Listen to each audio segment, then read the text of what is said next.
హే job seekers, మీకు తెలుసా cover letter ఉన్న రెజ్యూమేస్ ఆర్ కవర్ లెటర్ ఉన్న జాబ్ అప్లికేషన్స్ సెలెక్ట్ అవ్వడానికి 75 to 80% ఛాన్సెస్ ఉన్నాయని.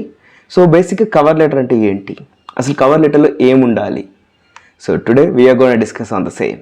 సో బేసిక్గా కవర్ లెటర్లో ఏమేమి ఇంక్లూడ్ చేసుకోవాలి అండ్ ఎలా ఉండాలి. First point, making a personal connection. So cover letter అనేది మనకు ఒక ఆపర్చునిటీ అన్నమాట. మన పర్సనాలిటీని, మన ప్యాషన్ని అండ్ మన enthusiasm towards that particular job role అనేది చూపించుకోవడానికి అదొక opportunity. And it's also a tool to make a stand out of the crowd. Second point, addressing the gaps and unique circumstances. So బేసిక్గా మన కవర్ లెటర్ రాస్తున్నప్పుడు మనం ఏం చేయొచ్చు అంటే మన సిచ్యువేషన్స్ని ఎక్స్ప్లెయిన్ చేయొచ్చు అండ్ మన ఎక్స్పీరియన్స్ని డెమాన్స్ట్రేట్ చేయొచ్చు. మన కరెంట్ జాబ్ రోల్ ఎలా ఉంది, మనం ఏమేమి యూస్ చేస్తున్నాం, అసలు మన స్కిల్స్ ఏంటి, మన ఎక్స్పీరియన్స్ ఏంటి అనేసి.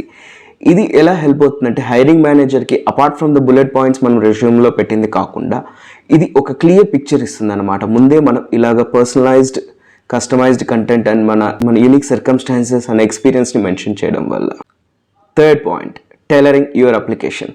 సో మనం ఇంతకుముందు వీడియోస్లో కూడా డిస్కస్ చేసుకున్నట్టు ఆ పర్టికులర్ జాబ్ రోల్కి ఏదైతే మనం ఇప్పుడు అప్లై చేస్తున్నామో ఆ పర్టికులర్ జాబ్ రోల్ యొక్క జాబ్ డిస్క్రిప్షన్ని బట్టి మన రెజ్యూమేని, మన ఎక్స్పీరియన్స్ని, మన స్కిల్స్ని సోఫార్ ఏమేమి ఆ రిక్వైర్మెంట్స్లో ఉన్న స్కిల్స్, మన ఎక్స్పీరియన్స్ ఏంటి, ఎలా యూస్ చేసాం, వాటి ఎగ్జాంపుల్స్ అండ్ పర్టికులర్ ప్రాజెక్ట్స్లో ఆ స్కిల్స్ని ఎలా యూస్ చేసాం, ఇవన్నీ చూపించి ఇవన్నీ బేస్ చేసుకొని మన పర్టికులర్ మన కరెంట్ రెజ్యూమేని ఆర్ ది కవర్ లెటర్ని పర్ఫెక్ట్గా టైలరింగ్ చేసుకోవచ్చు.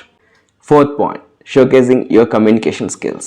సో బేసిక్గా మన కవర్ లెటర్ రాస్తున్నప్పుడు ఒక formal language and appropriate language and మన కమ్యూనికేషన్స్ని యూస్ చేస్తూ, అంటే మనం ఎలా కమ్యూనికేట్ చేస్తున్నాం హైరింగ్ మేనేజర్తో, సో చాలా క్లీన్ అండ్ క్లియర్గా ఆయనకి ఎక్స్ప్రెస్ చేస్తూ మన కమ్యూనికేషన్ స్కిల్స్ని కూడా షోకేస్ చేసుకోవచ్చు.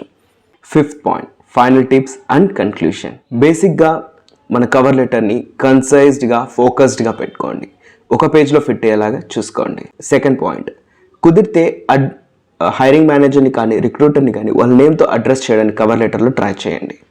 Third point, customize your cover letter accordingly to the job description. అంటే దాంట్లో వాళ్ళకి కావాల్సిన స్కిల్స్ అండ్ ఎక్స్పీరియన్స్ని మీరు ఇక్కడ కవర్ లెటర్లో మెన్షన్ చేయడానికి ట్రై చేయండి. Fourth point, use profound and friendly communication.